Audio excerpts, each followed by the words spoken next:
And now for our next speaker, please welcome to the stage Ximena Beltran Quan Kiu. Ximena Beltran Quan Kiu is an immigrant with Mexican and Chinese heritage who is an established strategic communications leader. With a robust background in political communications, she founded Chicago-based PR team C1 Revolution and has recently completed a role as Director of Digital Strategy for Chicago's Mayor, Lori Lightfoot. Her articles on food, business, and culture, especially highlighting the stories of communities of color from across the country, have been featured on Chicago Magazine and the New York Times. Let's welcome Ximena Beltran Quan Kiu to the stage. Hi. Oh, I'm so excited to be here. Thank you for having me. I want to start by letting you all know earlier this year, I decided to redesign my life, and that is a euphemism for getting a divorce. I'm glad you're laughing. Thank you. But to get a divorce, it meant I also had to leave my job. And it meant I was going to lose all the stability and security that I had worked very hard for. So I didn't know what I would do next, but I knew I had 8 weeks to figure it out. So I put in my notice, and I went to work. I spent that time reading a lot of financial books, speaking to a lot of friends and mentors, reestablishing my business, asking and actually accepting help. At 35, I was redoing my life. I was starting all over. But I knew I could do it. Why? Because of my mom. She's here. Mom, raise your hand, please. I know you're embarrassed. Come on. Come on. She's back there.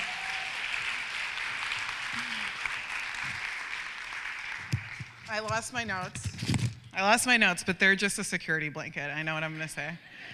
I knew I could because my mom came here with a baby on her hip and a toddler in her hand. I was a baby. My sister was a toddler.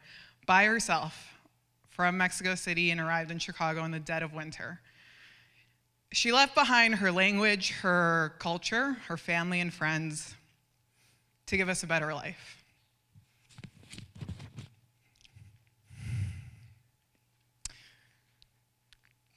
Just need a second.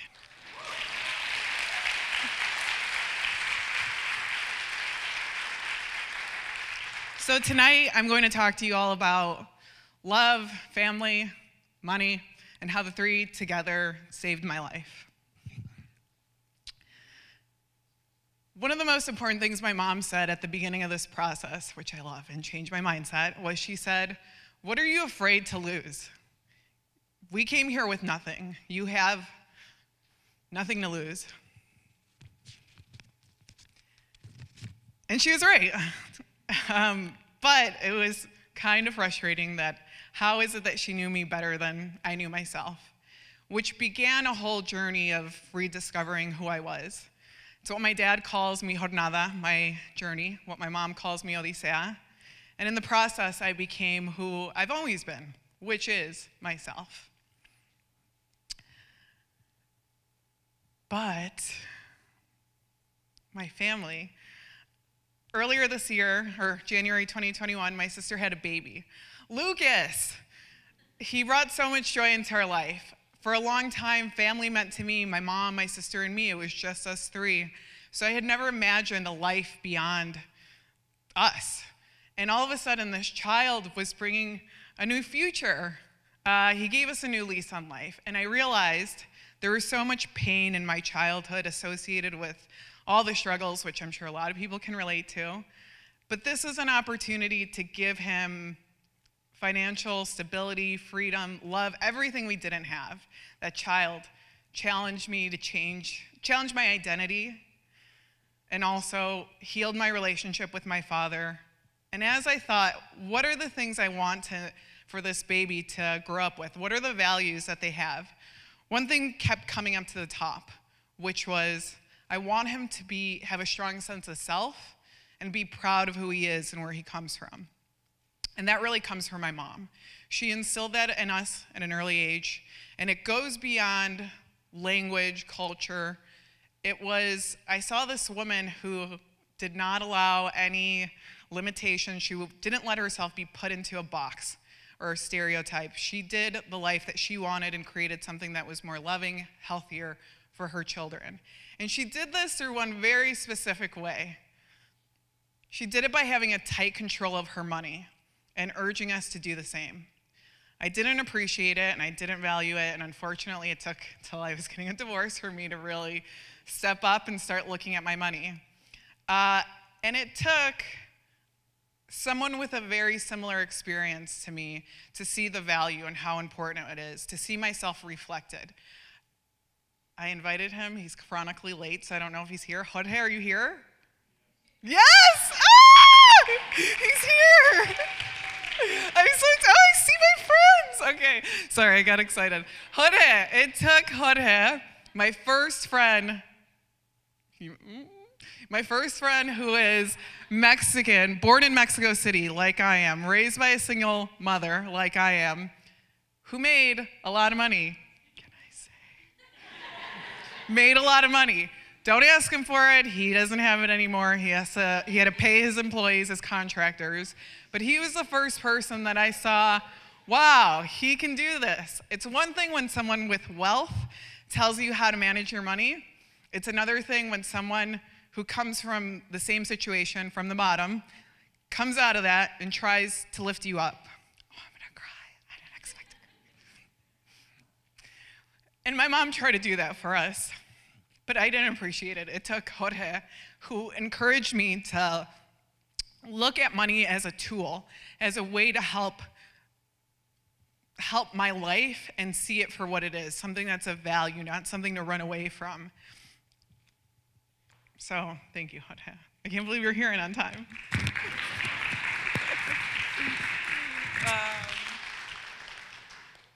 And I think I lost my place, but I have it here. Give me a second. My third note, that's where it is. Hang on, we're almost there. Okay, put these down so I don't get confused. Okay.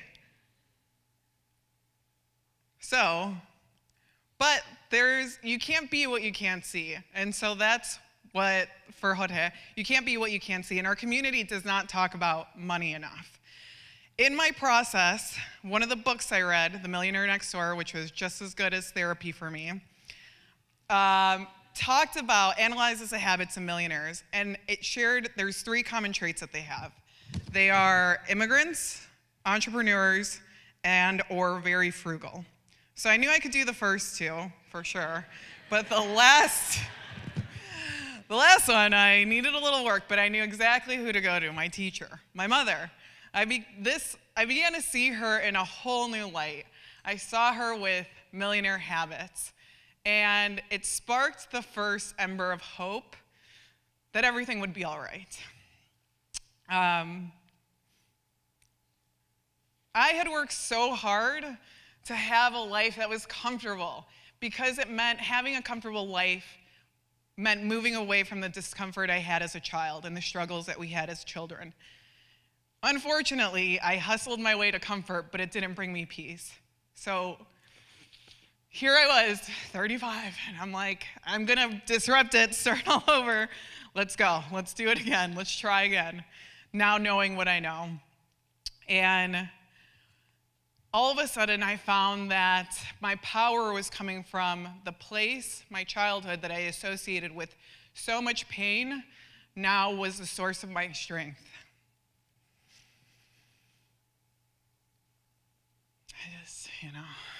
It's a lot up here, let me tell you.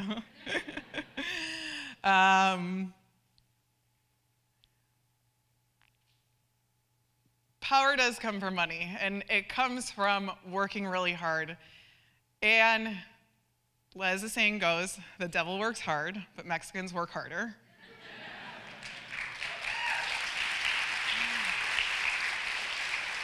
But, however, we cannot work or save our way to wealth. It doesn't work that way. You have to understand the systems that allow money to flow to you.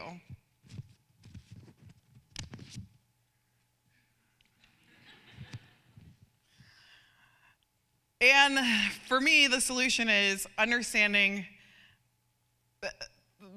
your money reflects your values. It shows what you value the most. I began to see that the most important thing in my life was family. Not fancy dinners, not the travel, not clothes. It was my family and the people I consider my chosen family who are here. There's a few back there as well. That was the most important thing to me. And, man. I lost my spot, but I have my full script. Wait a second, hang on. Hang on. All right. I'm almost there. We're almost done. Hang on. Sandy, my coach, is like, oh, man. All right. I know. Okay, I got it. Spending the money, how I was spending my money did not reflect my values, so I literally changed my habits overnight. Or more truthfully told, I reverted to the habits of my childhood. No more eating out. Hay comida en la casa.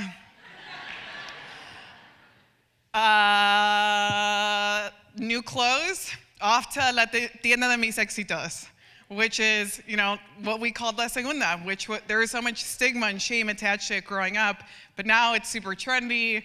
We're in a climate change crisis. Like, that's where I'm gonna go get my clothes. And Lucy and I talk about La Segundas all the time, and we're sharing, are you even friends if you don't go thrifting? When I was younger, I used to be enraged when my mom would go line item by line item trying to find $1 she could save or an overcharge so she can squeeze every dollar. And now I was going to the bank and asking them to reverse my $2 ATM fees because, como dice mi mamá, nadie te lo va a regalar. And we're almost there. Okay.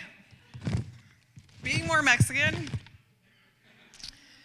and less American actually allowed me to save $20,000 in 1 month before I left my job. Thank you. Now I'm relying on my notes. Oh, and I had fun doing it because I knew I could, because this was a choice. Being Mexican taught me there's so much power in finding vibrancy in every single moment in your day. This is your life. It's happening now. It's a moment that is, the future isn't a day, a month from now. It happens and unfolds in these moments. And so I found so much pride in the fact that I came from, my great-grandmother, Alta, sold meat on the streets. My mom put 2 kids through college while hovering over the poverty line most of our lives.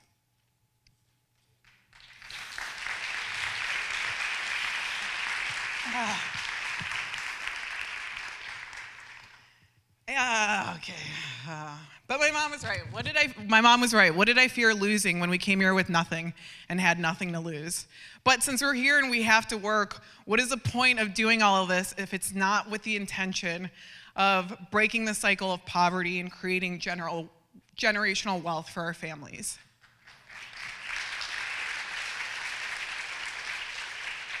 Stability and freedom really comes from financial literacy, having the freedom to understand your money and knowing where it comes from and where it's going.